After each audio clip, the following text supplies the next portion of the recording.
आपने बहुत सारी रियल हॉरर स्टोरीज पढ़ी होंगी, लेकिन आज मैं जो स्टोरी आपको बताने जा रहा हूँ वो भारत की सबसे डरावनी भूतिया कहानियों में से एक है। इसे सुनकर आपके भी रोंगटे खड़े हो जाएंगे। तो चलिए इस सच्ची भूतिया कहानी को सुनाते हैं आप सबके सामने। कर्सियांग एक छोटा सा हिल स्टेशन है जो दार्जिलिंग में स्थित है। यहाँ का मौसम 12 महीना सुहाना रहता है, जो सैलानियों को अपनी ओर खींचता है। सैलानियों इस ट्रैवलर जिसे घूमने फिरने का शौक होता है। दार्जिलिंग के बारे में आपने भी बहुत सुना होगा। तो यहाँ का मौसम 12 महीना सुहावना मौसम होता है, जिसे कि आप एक्सेप्ट कर सको, ना ठंडा ना ज़्यादा गर्म, जो सैलानियों को अपनी ओर खींचता है। यहाँ का मौसम जितना मनमोहक है उतना ही वहां पर हॉन्टेड घटनाओं को दहशत में रखती है। कार्सियांग में दो जगह है, एक विक्टोरिया बॉयज स्कूल और दूसरा टॉ हिल जो टॉ हिल जहाँ पे लोग घूमने जाते हैं, जो उसी स्कूल के जस्ट बगल में है। एक जंगल, उसी जंगल में यह टॉ हिल स्थित है। लोकल लोगों का कहना है कि स्कूल बंद होने के बावजूद भी इस स्कूल के अंदर से बच्चों के रोने का, चीखने का, बच्चों के चिल्लाने का आवाज अक्सर सुनाई देती है, जो कि वहां के स्थानीय लोगों को दिल दहला देती है। इसी के पास डॉग एक जंगल है जहाँ कई ऐसे मर्डर हुए और कई ऐसे अननेचुरल डेथ हुए हैं जिसका पता कर पाना मुश्किल। यहाँ पे सुसाइड की घटना भी बहुत होती है। ये जंगल अपने आप में कई राजों को समेटता है। ये जंगल इतना घना है कि आपको दिन में भी रात होने का एहसास करवा सकता है। यहाँ पे एक रोड है जो टॉ हिल जंगल से फॉरेस्ट ऑफिस को जोड़ जाता है, जिसे डेथ रोड भी कहते हैं लोग। यहाँ पे कई लोगों को एक सरकटा भूत दिखा, लड़के का एक सरकटा भूत। अब बताओ, जिसने भी देखा होगा उसके ऊपर क्या बीता होगा भाई। एक लड़का जिसका सर ही नहीं है। अब बताओ कि कोई गलती से भी ये नहीं कर सकता कि मेरा भ्रम है कि इस जंगल में कोई लड़का कैसे है तो फिर इसका सर कहाँ है? सर धड़ से अलग है। एक दिन एनी नाम के एक जर्नलिस्ट को पता चला, जो कि अपने अखबार के लिए उसे न्यूज चाहिए होता है। जर्नलिस्ट है तो बेसिकली न्यूज चाहिए होता है, तो उसे पता चला और वो इंडिया आ जाती है टॉ हिल की सच्चाई को पता करने। एनी हॉन्टेड जगहों पे जा जाकर उसके हॉन्टेड होने ना होने का पता करती है और वो अपने कैमरे में रिकॉर्ड करके अपने सारे सोशल मीडिया प्लेटफॉर्म पे डालती है। लेकिन अपनी खोज को रात में ही करती है। इंडिया वो आ जाती है, दिन में ही वो पहुंच जाती है कार्सिया में। जैसे ही दिन में पहुंचती है तो सोचती है कि चलो यार पहले आ गए हैं तो फिर क्यों ना इसके बारे में थोड़ा बहुत इधर उधर से जानकारी निकाली जाए। तो वहाँ के लोकल लोगों से जानकारियाँ निकालने की कोशिश की। तो इस घटना के बारे में पूछते ही, टॉ हिल के बारे में पूछते ही वहाँ के स्थानीय लोगों के चेहरे से रंग उतर जा रहे थे। वहीं पे एक व्यक्ति बैठा हुआ बोलता है कि आप इस हॉन्टेड हिल के बारे में ना पूछें तो ही बेहतर है, टॉ हिल के बारे में ना पूछे तो ही बेहतर है, आप वापस लौट जाइए। इतना कहते ही एनी अपने होटल की तरफ चली जाती है और जैसे ही शाम होता है एनी फिर से अपने कैमरे को लेकर उस फॉरेस्ट की ओर चली जाती है जिसे टॉ हिल के नाम से जाना जाता है। और उस कैमरे की ओर अपने इस घटना के बारे में सब बताते जाती है, रिकॉर्ड करते ही जाती है। तभी उसके पैरों तले एक पत्थर या फिर लकड़ी से वो गिर जाती है। तो उसे लगता है कि चलो कोई पत्थर होगा या फिर कोई लकड़ी होगा जिससे टकरा के वो गिर गई। लेकिन जैसे ही वो उठती है और पीछे पलट कर देखती है तो उसे एहसास होता है, उसे दिखता है कि उसका पैर किसी लकड़ी या फिर किसी पत्थर से नहीं बल्कि एक कटा हुआ पैर से टकरा है, जिसके वजह से वो गिर गई। हालांकि इतना कुछ देखते हुए भी वो आगे की ओर बढ़ती चली गई। ऐसा उसे लगा जैसे कि कोई अंदर की ओर बुला रहा।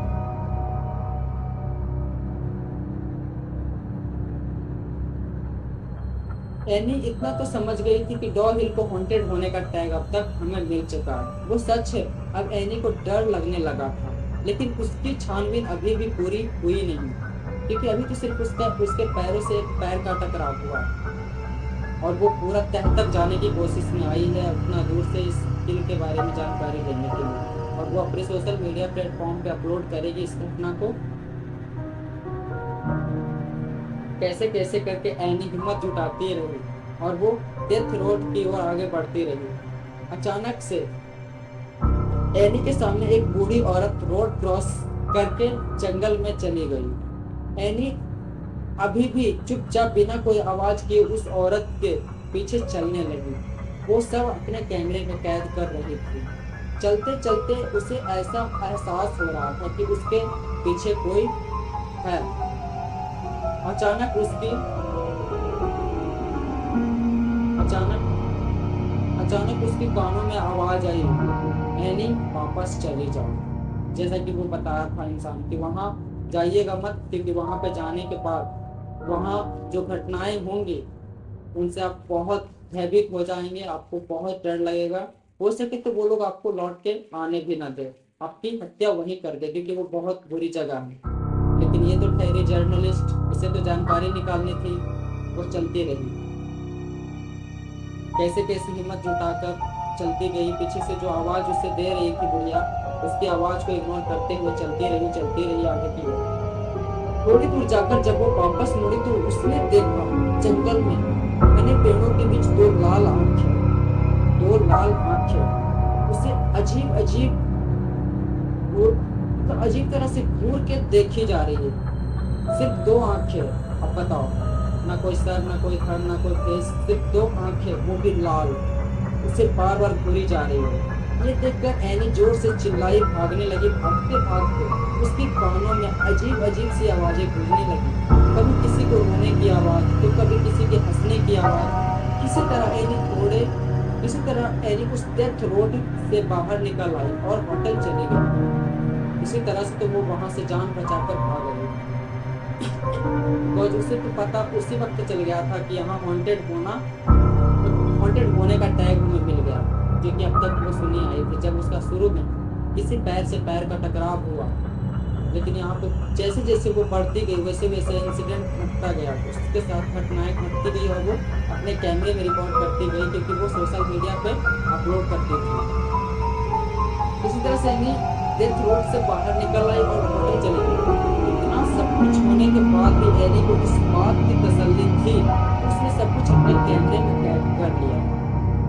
वो वहां से तो लौट कर आ गई, उससे सब कुछ मिल गया जो चाहिए था।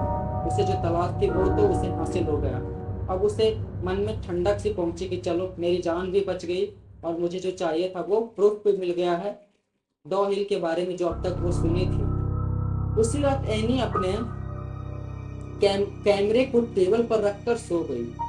अब वो सोची कि चलो यार, हम तो सब कुछ जो करना था वो करके चले आए, रिकॉर्ड वीडियोस वगैरह सब हो गया जो मेरे साथ अब तक घटा, जो अब तक सुने थे। ये तो कंफर्म है कि इस जंगल में हॉन्टेड होना प्रूफ है, मेरे को मिल गया, मेरे साथ ये घटना घटी। वो अपने कैमरे को टेबल पे रख के वहीं लेट गई अपने कमरे में, जहाँ पे वो होटल रेंट पे लेके रह रही थी, क्योंकि वो बहुत दूर से विदेश से आई थी इस जानकारी को हासिल करने के लिए। उस रात एनी अपने कैमरे को टेबल पर रखकर सो गई। 1 घंटे बाद एनी को फिर से वही अजीब आवाजें उसके कानों में गूंजने लगी। जब उसने देखा, आँख खोली तो देखा कि वो सरकटा भूत उसके सामने खड़ा था।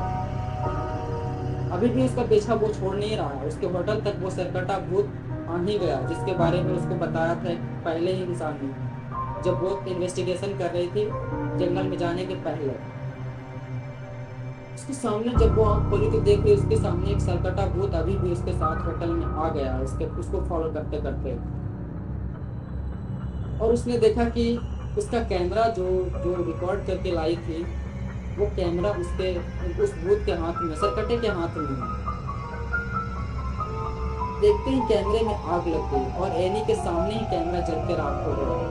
मानो कि वो भूत चाहता ही नहीं था कि तुम यहाँ की चीजें कहीं और किसी से शेयर करो, या फिर यहाँ की खुफिया जानकारी, यहाँ की सच्चाई तुम किसी के साथ शेयर करो।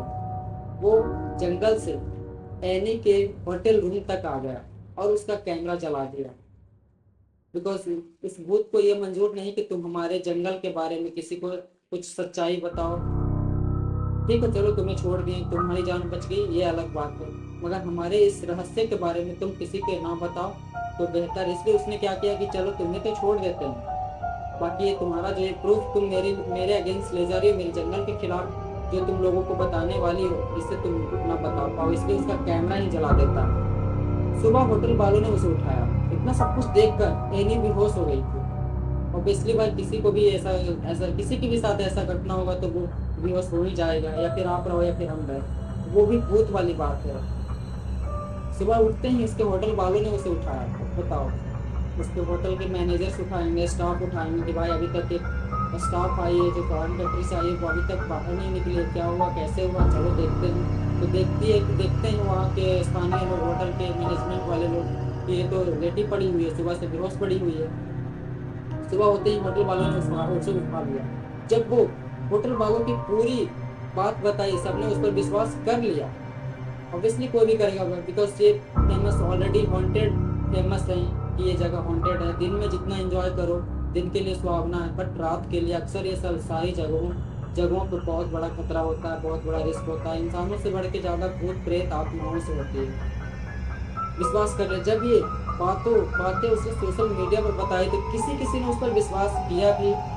अब यार कोई सिर्फ कह रहा है तो वो तो जाहिर सी बात है 50% लोग भी मानेंगे, 50% ना के बराबर ही मानेंगे। तो वो भी 50% इसलिए मानेंगे क्योंकि उसको पता है कि ये जर्नलिज्म है, ये इस तरह की कहानियाँ रिकॉर्ड करके अपने प्लेटफॉर्म सोशल मीडियाज पे डालती है। तो चलो 50% यकीन कर भी सकते हैं, बाकी 50% नहीं कर रहे थे क्योंकि कोई प्रूफ नहीं था। प्रूफ जो था वो कैमरे में ही था, और वो कैमरा जला दिया उस सरकटे भूत ने। फिर भी इसने जो कोशिश करा भाई, कोशिश तो करा ही, बट कुछ हासिल नहीं कर पाई। बट इसकी बातों पे लोग इतना विश्वास कर रहे थे, कुछ नहीं भी कर रहे थे। किसी किसी ने इसे झूठी कहानी भी बता दिया। सच्चाई चाहे जो भी हो, लेकिन आज भी डॉ हिल एक रहस्य है। सच्चाई चाहे जो भी हो, बिकॉज वो एनी जो उतना दूर से आई थी इसके ऊपर रिसर्च करने के लिए, वो तो रिसर्च कर ली, उसका जो पर्सनल एक्सपीरियंस था वो तो उसको मिल गया। लेकिन अब बात रही लोगों को प्रूफ करे तो वो कैसे करे। सिर्फ कह देने से तो सब कुछ नहीं हो जाएगा, हम और आप नहीं मान लेंगे। कुछ लोग विश्वास किए, कुछ लोग नहीं भी किए, क्योंकि उसके हाथ में प्रूफ बचा ही नहीं, कैमरा भी भूत ने जला दिया। ये तो शुक्र मनाओ कि उसको वहाँ से लौट कर आने भी दिया, वरना शायद नहीं आने देता, वो बताने लायक भी नहीं रह पाती। तो ये था दोस्तों आज की सच्ची घटना पे आधारित ये भूतिया कहानी। आप लोग बताओ कि क्या आप ऐसा हिम्मत करते जिस जगह के बारे में आप लोग को पहले से ही पता था कि यहाँ पे ऐसी ऐसी घटनाएं होती हैं, और खास करके रात में, लेकिन वो एनी उतना दूर से आई और ये चीज़ को रिसर्च करने के पीछे रात में गई जहाँ पे लोग रात में जाने से कतराते हैं। तो दोस्तों आप लोगों को कैसा लगा ये कहानी, कमेंट करके हमें ज़रूर बताएं। बाकी थोड़ा हेजिटेशंस वगैरह मेरे अंदर है जो धीरे धीरे खत्म हो जाएगी, तो शायद मैं कुछ प्रूव कर पाऊँ आपके सामने बेहतर। तो थैंक यू, बाय।